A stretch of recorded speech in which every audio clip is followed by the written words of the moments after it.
So all right. Okay. Let's change the subject. We are fixing this according to data released by the Bank of Ghana's monetary policy, I believe towards the middle of last week or the end of last week, the debt to GDP ratio is some 67.1%. That's in excess, just a little in excess of 76 billion Ghana cedis, so to speak. It means that we only have about 23, is it 23 more percent? Okay, as far as we're concerned. Now, we're told that when we hit the 70th... 60. Yes, when we hit the 70th percent mark, it means that we're making inroads or entry into HIPC. Is that a concern for you? It is. And you see, the major issues with these debts is the fact that there's absolutely no correlation between how much we've borrowed and the sort of development one. Oh, I can and tell the sort you. Of growth. I'm not a government communicator, but I can tell you based on what I've read. Let me land. Right, I know where you're going. We have the circle interchange. Listen, we have let me tell you. I think that we have the airports. I think we have the Gang of Four. I think that this morning I'll probably be a little bit harsh. Governance is a serious business, right? And in that, the government has to take the people of this country seriously. Let me tell you something. If you do a summation of all the projects, the so-called flagship projects that the NDC government is undertaking, it comes up to about $4 billion, right? A summation of the flagship. By whose estimation? Your estimation? That's on record. I mean, he's in Parliament. He's in Parliament, and all the projects are brought to Parliament. And based on the Minister of Finance's own statement in Parliament as to what they are using the monies for, right? And the question being asked, where is the rest of the money? What has that gone into? And what is even more challenging is the fact that the public, the local borrowing, domestic borrowing, right, whereby government essentially mops up all the available money in the system, right, so that even it affects businesses, SMEs, small businesses, and even large ones, to have access to credit. Because government has a penchant for basically mopping up all the liquidity in the system. Government is crowding out businesses. Using those money on the local market. On the local market. You understand? So this thing that we are talking about in terms of our debt to GDP ratio is extremely important, and it's something that needs to be checked. Now, anytime you start talking about this thing, they will tell you that, oh, all governments borrow, and the fact that, but then the point is that, even in terms of the amount of money that has been borrowed, and the government's own projections as to how we are going to grow in this particular fiscal year, right, there's absolutely no correlation. And people are even trying to now doubt some of the figures that are actually in the budget. Okay. You understand what I'm saying? Because there's absolutely no correlation. And when you do that, what happens is that the economy, or the sort of confidence that people have in the economy, deteriorates. As we speak today, the city is depreciating steadily. Now we are actually hovering around 3.5. What do you mean by steadily? No, because what it has basically creeped up upon us, right? After being able to stabilize it over a time. Because when they brought in the Eurobond, right, and started negotiations with the IMF, of course, for a short period, it will stabilize the city. But if the fundamentals of the economy is not right, it would always go back up. You understand? And that boils down to how the economy is being managed. Right, as we speak today, we are still being hounded by the fiscal disciplines that started from 2012 in terms of the deficit. And he sits in Paris, he's an honorable member of Parliament. He sits in Parliament, right, and he knows exactly what has happened. And all the various wastages, the corruption, and all the things that have gone on. Perceived. Yeah, it's not perceived. Now, you're Deputy Finance Minister, and actually the Finance Minister also has lately been saying government is borrowing smartly. We know that, well, just a few days or a few weeks ago, you announced the board for the Ghana Infrastructure Fund, etc. Of course, which also has been criticized by some economists and the critics of government economic policy. Before I come to... Is that the best way to go? Yeah, before I come to my understanding about smart borrowing. You want to build the foundation? It is not on any record, and I challenge my brother Eric, that it is not on any record that government has only spent only 4 billion. I did not say that. I said that your own summation of the flagship projects that you've announced. Can you allow me? It's unfortunate I didn't bring the paper. No, it's not, there's no problem about eating back your own ways, but you allow me. I did not say that. I said that per the minister's own statement in Parliament. If you finish doing your correction, you can call. And you were there. The summation of what they have used. You are only exposing your members of parliament, the MPP members of parliament. Look, you know how we work in parliament. Before a loan is approved, it must come with what you are going to use the money for, the sum, where you are going to contract the loan, and all that. And the terms. And the terms. And so members of every member of parliament has a copy of the loan agreement.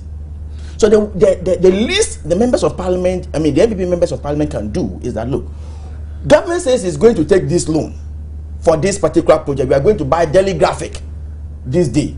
We've gone to check, and that there is no Daily Graphic at AM Show. And so where is the money? Because you have the document.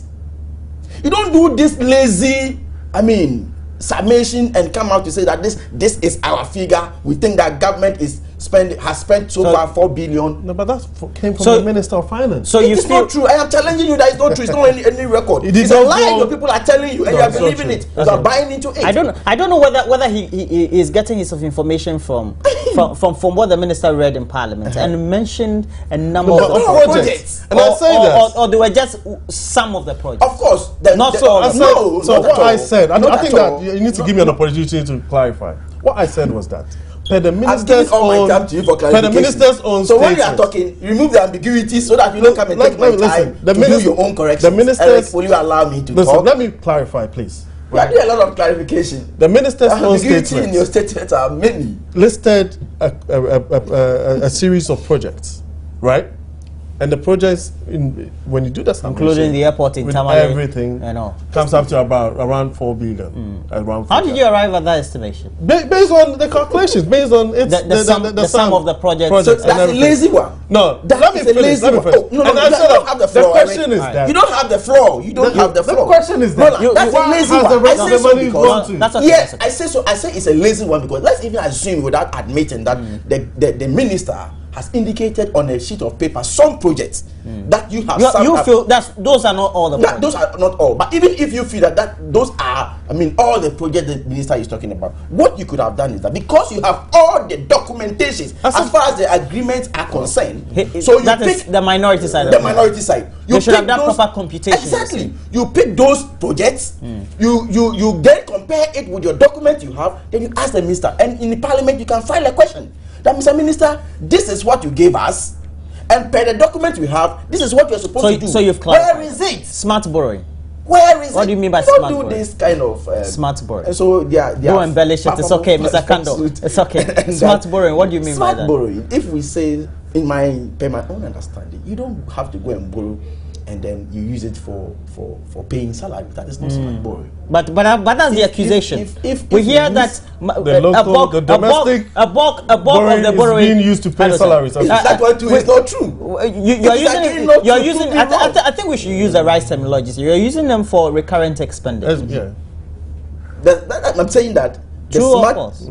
Will you allow me to? I'm here let me allow myself, you. so let me flow. Smart borrowing. You don't have to use a loan to pay salaries. 1, 2. You always have to get a loan at this point in time, loans that can repay itself. So, for example, if you take a loan for a Trouble gas plant, automatically you get the money back. For example, if you take a loan for the construction of Takwa to Anyanfui Road, you can tow it, and at the end of the day, you can get your money back. Or let's say the motorway. Exactly. So it can be told. If it can, or why not? Then you get your money back. Why not? Okay. So if you invest, you go for money, you go and take loan and invest so it that's into smart something. borrowing. That's smart borrowing. But if you borrow, but before now we hadn't been doing smart borrowing. Well, I've heard of series of loans that has been used for payment of salaries and what, and I don't describe those. And then you trade some loans and where you land yourself in I wish he hadn't gone there. And so do you know that? Borrowing. But I think I have not landed. Have I? I haven't. Please. No, you have. Be patient. You I have. haven't. Okay, you land for me. You see, the more reason why my colleagues are highly uncomfortable about the borrowing is that, look, the more the government borrows, the more development comes. And so when the people see the development, they will continue to... Then you slouch the country into more debt. No, debt that will help this country. Debt that can pay itself. I've already explained that. Because look, when we went to HIPIC, we accrued not less than 6 billion out of HIPIC. When they were leaving, you mean they were grants? Yes, because they were coming in free. Exactly. Based on the conditions for declaring yourself. Exactly. And to start with, after HIPIC, but they use some for good projects like toilets and some of them. Fantastic. I agree with you. I can speak the truth. Like, look, some of the projects I saw with my naked eyes. Some for schools, actually. For construction of KVIP along roadsides. Today, I can tell you it's only that some schools were constructed. That is what I saw. My eyes are not for me. Let me tell you something. Do you know that? Oh, will I land? Please land for me. I think you're taking too much time. About 60% of those KVIP are even not in. They are not in existence at the moment. That's not the issue. Now the issue is that even before then, after the $6 billion dollars, they left a debt of not less than 8 billion. And you have increased it to what? 22 as of last year September. You see, please. Roland, Talk about records. So when they're talking about debt, match the development with the money you have taken. What development? Ask them. The 8 billion plus the 6 billion. The 6 billion, they use all the 6 billion in construction of toilets. So your argument my argument is that don't let us throw our hands in despair about borrowing, but the development that goes with it or that comes with it. Let me deal with that. One, toilets. You have only 2 minutes. We have to conclude. Let me deal with that. But I can agree with you. You constructed toilets. Mr. Kando, I won't take this. Let me deal with that. That is a lie. You have 2 minutes. It's unfortunate that I'm actually telling an honorable member of parliament that is lying. Privileges committee. Yeah, let me tell you something. HIPIC, right? If you go, you're in parliament, so you can go and get the documents. HIPIC never gave us $6 billion. We were supposed to be benefiting from $250 million a year. And this NDC government, since it's been in power, has been benefiting from that $250 million a year as part of the HIPIC's benefits. So you are misleading the people of this country. You understand? Because it's been flowing since 2000. Yes, and then they're making it look as if that some $6 billion came into the economy. It's $250 million a year. And you've been enjoying it for 7 years.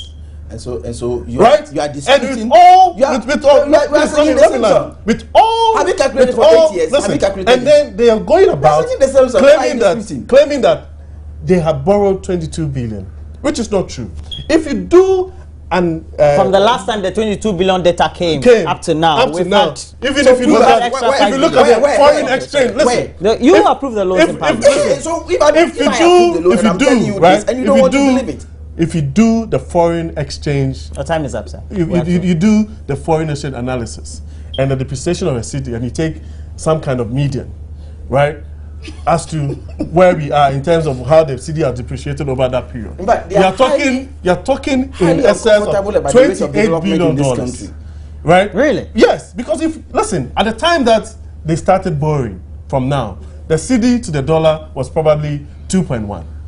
Now, as we speak, it even rose to almost 1 to 4, right? So if you do a summation of that, in terms of how much so to you, we're heading for trouble. We are in trouble already. We're in a crisis situation, and all the commentators, all the people that you can Mr. Kando doesn't think so. You don't think so? Would attest to the fact that we're in crisis. The gentleman talking is a member of parliament for Guaboso, and his Minta Kwame Akando. Thank you very much, Minta. How are you? Thank you very much. And